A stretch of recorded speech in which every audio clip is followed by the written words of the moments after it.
Bismillahirrahmanirrahim. Falënderimi dhe lavdërimi i takon Allahut të madhëruar, ndërsa salavatet dhe selamet i takojnë Muhamedit a.s. dhe të gjithë atyre që e ndjekin rrugën e pejgamberit a.s. deri në ditën e gjykimit.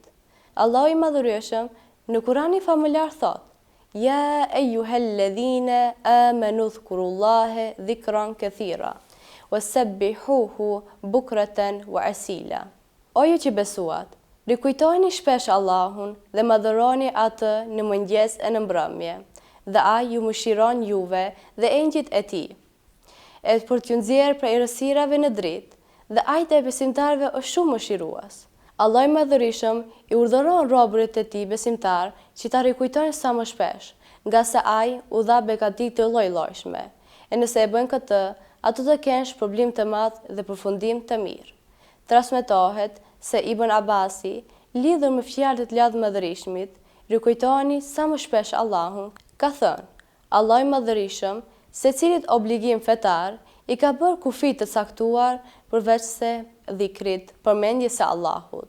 Allahu i Madhërisëm nuk e ka arsyetuar asnjërin që e lë përmendjen e Allahut në përjashtim të atij që nuk është në vetëdije. Në lidhje me këtë, Allahu i Madhërisëm thotë: Fadhkurullaha qiyaman wa qu'udan wa ala junubikum. Përmendni Allahun kur jeni në këmbë, ulur, mbështetur, natën e ditën, në qiell e në tokë, kur keni bëllëk e kur keni skamje, kur jeni të shëndosh dhe kur jeni të sëmur, haptas dhe fshehtas, gjithësisht në çdo gjendje. Po ashtu, kemi dhe hadithe nga mësuesi i njerëzimit, Muhamedi a.s. që na tregon se si bëhet dhikri, përmendja e Allahut. Disa musliman të varfër, të cilët shkuan tek pejgamberi a.s.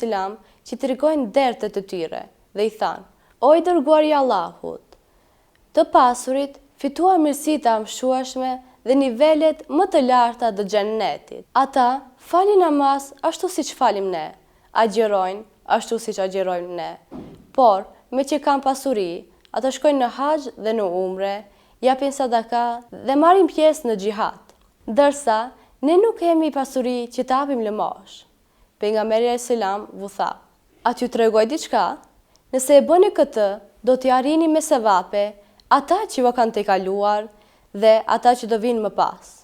Dhe ju do të jeni më të mirit në mesin e shoqërisë. Por, nëse e bëjnë edhe ata mund t'ju arrijnë. Nëse thoni pas çdo namazi 33 herë Subhanallah, 33 herë Elhamdulillah dhe 33 herë Allahu Ekber. Ndërsa në një hadith tjetër, pejgamberi a.s. i përgëzon besimtarët me këtë fjalë.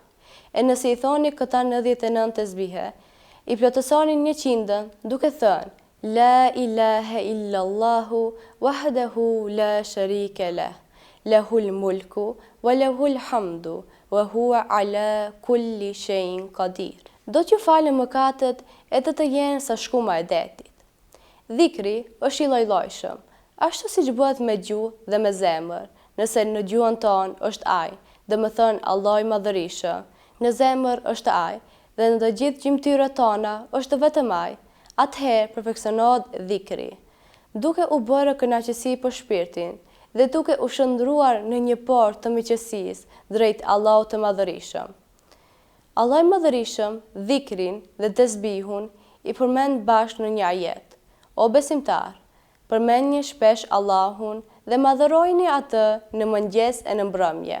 Fjalët më të vlefshme dhe më të thella, më kuptimore të përmendjes së Allahut janë fjalët Subhanallah, Elhamdulillah, Allahu Ekber dhe La ilaha illallah.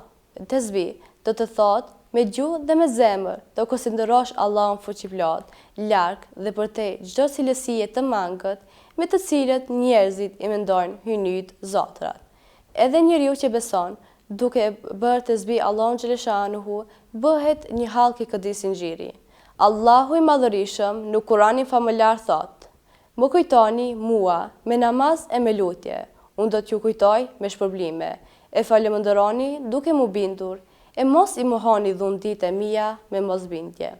Madje, njeriu nuk e përmend Allahun vetëm me gjuhë, Por, nëse mediton ka thellësia e shpirtit dhe duke e mbajtur Allahun xhaleshanuhu gjithnjë në mend, atëherë ai e ka përmendur edhe me zemër.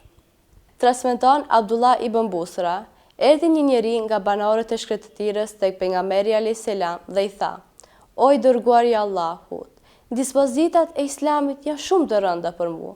Më trego diçka që ka shumë sevape dhe është e lehtë, që mund të lidhem pas saj." Muhamedi alayhis salam e këshilloi kështu: "Mbajeni vazhdimisht gjuhën të lagësht me përmendjen e Allahut." Një ditë, Ebu Hurajre po mbyllte një fidan dhe shkoi pranë pejgamberit alayhis salam dhe i tha: "Çfarë po mbyll?" Ai tha: "Po mbyll një fidan për vete." Pejgamberi alayhis salam atëherë i tha: "A të tregoj diçka që është më dobishme për ty?" Ai tha: "Më tregoj, dërguari i Allahut." Pejgamberi alayhis salam tha: "Nëse e thua këtë fjalë, për çdo njërin që e thua, do të mbyllet një fidan në xhenet. E nëse ballafaqohesh me ndonjë breng, dert, problem të madh të kësaj bote, mos u kthe nga Zoti dhe ti thuash: O Zot, unë kam një problem.